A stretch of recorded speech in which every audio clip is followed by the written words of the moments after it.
আল্লাহ পাক বলে একটা পিঁপড়াকে কখনো টেনশন করতে দেখবা না, কারণ পিঁপড়াই জানে আমি রাজ্জাক আছি। একটা পাখি কখনো টেনশন করে না, কারণ সে জানে আমার মতো একজন রব আছে। ও আমার মানব জাতি, তোদেরকে আশরাফুল মখলুকাত বানিয়েছি, সৃষ্টির শ্রেষ্ঠ বানিয়েছি, তোদেরকে আকল দিয়েছি, তোদেরকে জ্ঞান দিয়েছি, তোদেরকে বিজ্ঞান দিয়েছি, তোদেরকে আমি বাঘের উপর রাজত্ব দিয়েছি, হাতের উপর রাজত্ব দিয়েছি, তোদেরকে ফেরেশতার চাইতে দামি বানানোর পরে তোরা এত টেনশন করস কেন? আরে তোদের টেনশনে দিন রাত হবে না, রাত দিন হবে না, সুখ দুঃখ হবে না, দুঃখ সুখ হবে না। বান্দারে টেনশন করিস না। ওয়ামান ইয়াত্তাকিল্লাহ ইয়াজআল লাহু মাখরাজান। কুরআন ডাক দিয়ে বলে, বান্দারে চোখ বন্ধ করে এতটুকু বল আমার আল্লাহ আছে। যে বলবে আমার আল্লাহ আছে, আল্লাহ পাক বলে যে আমি তার জন্যই যথেষ্ট, তার দুঃখ মুসিবত দূর করার জন্য। কোন রকম রবের উপর ভরসা রেখে নবীর মোহাব্বত নিয়ে সালে আমল করে যদি একটা পা সামনে দিতে পারি, শয়তানের মুখে লাথি মেরে আবাদুল আবাদ জান্নাত আমাদের জন্য। আর আমরা গাদারা সেই জায়গা থেকে নিজেরাই আস্তে আস্তে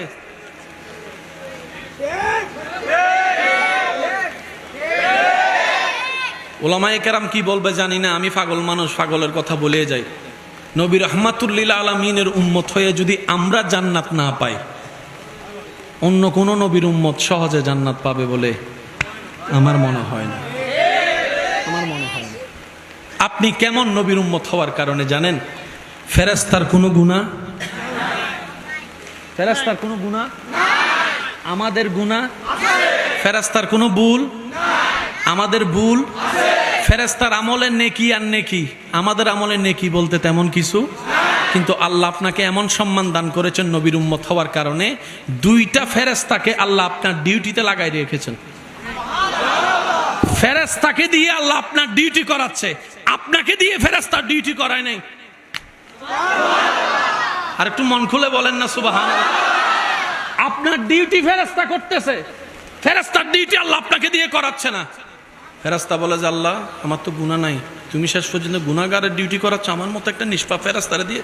আল্লাহ হয়তো সুপ্তাক ইবে তো তুমি বহুত দামি। আর একটু জোরে বলেন না, আমার সৃষ্টিটা তোর চাইতেও দামি। আশরাফুল মখলুকাত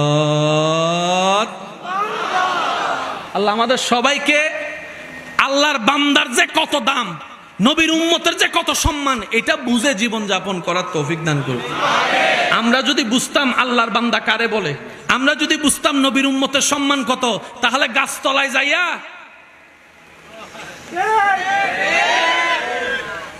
যদি বুঝতাম নবীর উম্মতের সম্মান কত, জিবরাইলের মতো ফেরেশতা মেরাজের রজনীতে নবীকে বলছেন ইয়া রাসূলুল্লাহ, আল্লাহর কাছে একটা ফরিয়াদ করবেন, আমার পক্ষ থেকে একটা দরখাস্ত।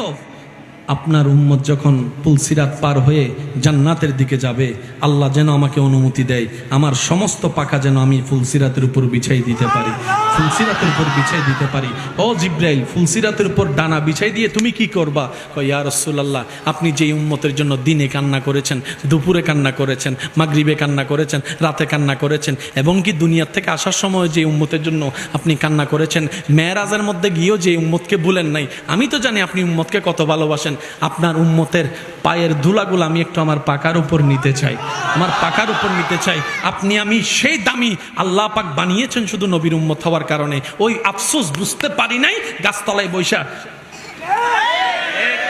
কথা বলেন, কথা বলেন। বুঝতে পারি নাই আমার সম্মান কত, তাই গার্লস স্কুলের সামনে আমার যুবক ভাইয়েরা নারীদের পিছনে ঘুরতেছে, নিজের আত্মসম্মান নষ্ট করতেছে, প্রেমের নামে বেহায়াপনা করতেছে, কারণ বুঝতে তো পারে নাই who I am, who I am, who I am. দীপ্তহীন কণ্ঠে বলে যেতে চাই, হাসরের নফসি নফসি স্লোগানের দিনে আল্লাহ তাআলা আপনাকে আমাকে সর্বশেষ নবীর উম্মত হওয়ার পরও শুধু নবীর উম্মত হওয়ার কারণে সবার আগে বিচার করে হাসর পার করে দিবেন।